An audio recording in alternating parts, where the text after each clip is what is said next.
When Chelsea Stewart moved here from Colorado freshman year, it was the first time she had been this far east without her family. I was really nervous that I didn't know anybody, but I didn't think about it because I didn't want to make my parents think that I was nervous and I was backing out of my decision. She says the first few weeks felt like summer camp, but after that feeling wore off, she started to feel something different. There's some points where I would get really upset and I wouldn't want to do anything but talk to my parents on the phone and just complain. After a while, Chelsea realized that there was something wrong and decided to go get help from the counseling center on campus. They told her she was showing some of the precursors to depression, something they had seen in college students before. So Chelsea isn't alone. The counseling center says that out-of-state college students being depressed is not an uncommon thing.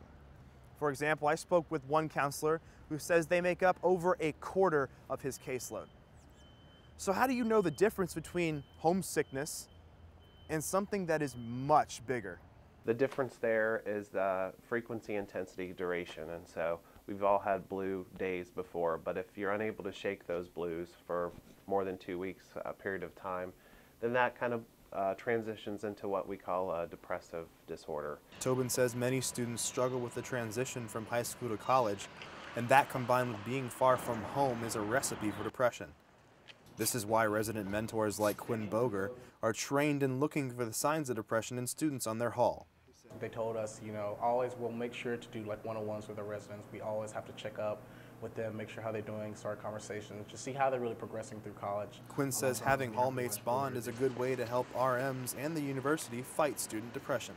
Different things, really increase the amount of community here to make everyone feel welcome. Tobin agrees, and he says having a good support network at the university will help students stay depression-free. Having things set in place before they get here, activities that they like to do that they can continue here at the university, academic success strategies so that they are successful with grades. And that is exactly the advice that Chelsea took to help fight her growing depression.